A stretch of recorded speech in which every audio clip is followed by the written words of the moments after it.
Blaring Out show. Out with Eric Blair show. Chester Bennington of Linkin Park. Now let me just tell you first of all, I was sitting at work one day and I heard your song on the radio, and I feel I can relate to the pain and the anguish in your voice. Okay? Because I'm sorry, man. I know, but dude, it's so intense. It's just like anger, like unmitigated, just anger and force. Where is that coming from? I used to get picked on a lot in school. No, I'm just kidding.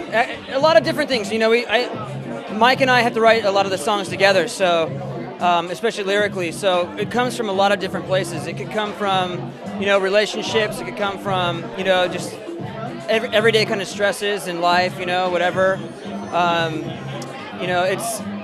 It's kind of been like a work in progress throughout our lives, kind of just being able to grow and learn and then reflect on those things that have happened to us and then put them into a lyrical way that people can relate to us, you know what I mean? I've always wondered, okay, the lyrics, I tried so hard and I got so far, but in the end it really doesn't matter. Right. Okay, are you kind of talking about the futility of life?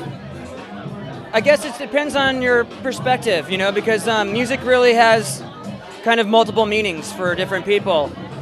Some people look at that phrase as something very positive, as like,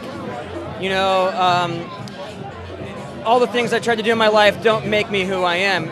I make me who I am. Those kind of people, very positive people, can look at it that way. Other people can look at it as everything I've done hasn't amounted to anything. So it really depends on your perspective of life and where you're at, in your own particular situation. Now, what's going on with you guys right now? You've had some huge successful records. What is your next move? Right now, we're just focusing on music for relief. We've been trying to raise as much money as we can and allocate it to the proper places by being really involved with the charities and getting.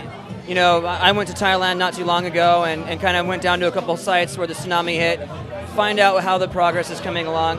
So we're really just focusing on that right now, and over the next year we'll be making an album and probably ready to tour. So. Now, are you guys going to produce this album yourself, or you're going to pull in another producer? We'll probably use a producer. I'm not sure. We haven't made those decisions yet. Right now we're just enjoying some time off, but really, when the tsunami hit, it kind of just, our vacation stopped and we started Music for Relief, and it's been 110% ever since. When you went to Thailand, tell me what did you see there? What are the people like? How did they react?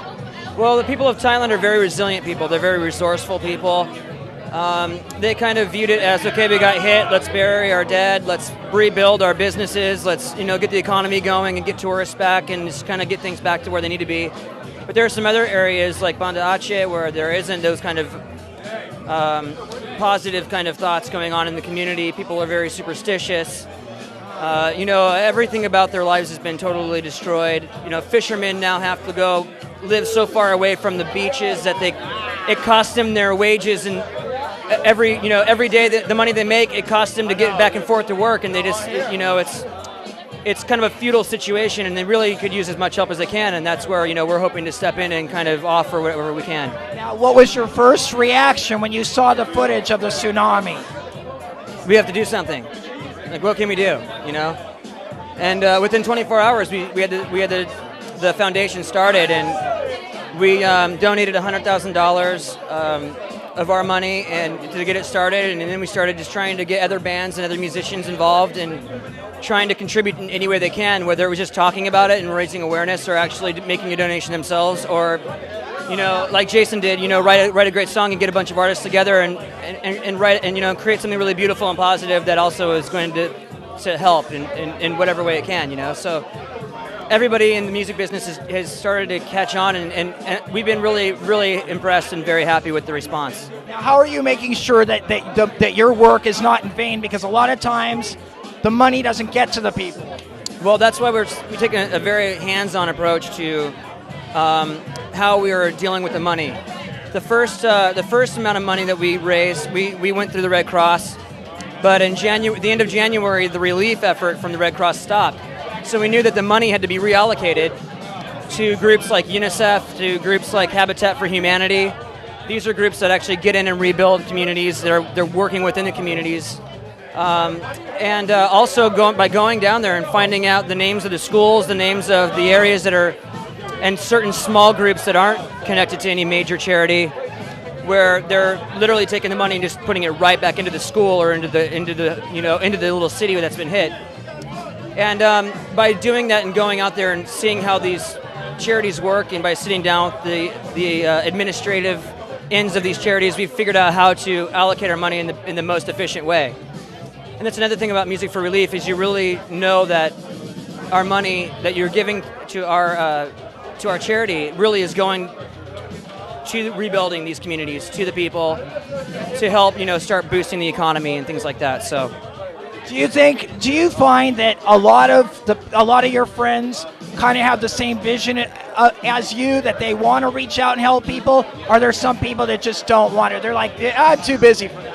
I think almost everybody I've ever met has a charitable end to their personality. I just think that people don't really know how to go about doing it, and I don't think there's a lot of confidence in a lot of charities either, with respect to administrative costs and salaries costs, and opposed to what actually needs to be done. And so I think that by taking initiative and finding out how it works, and putting that time and effort in, we've kind of developed a situation and a foundation where we can earn the trust of people giving us the money, but also not only worry about money, but worrying about just raising awareness about how important charity is. And if you are interested in something or concerned about something, you should do a little bit of research on your own, or you can find out which charities have done all that research for you. And it's really simple. You can go to linkinpark.com, or you can go to musicforrelief.com or .org, and you can find out all the information that you want about how our charity works and everything, and where the money goes. So, now, how does something like the tsunami and going to Thailand make you examine your life or judge your life? Does it give you a different outlook on life? Well, it just makes when you see something horrible like that happen, that's out of man's control. That's not a war. That's not some crazy chemical accident.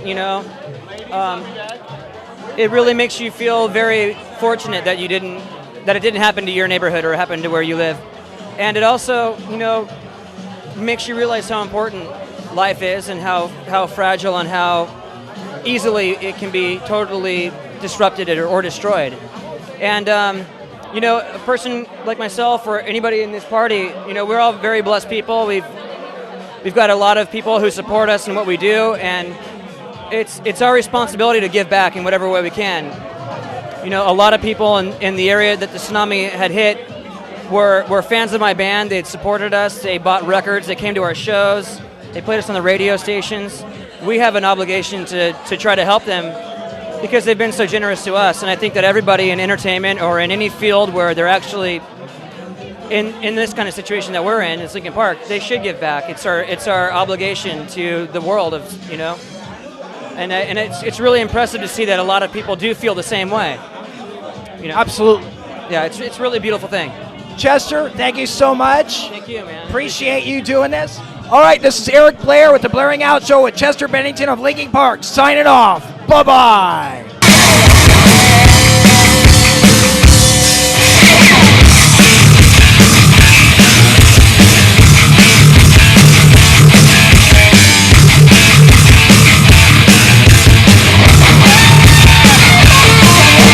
The Blaring Out Show.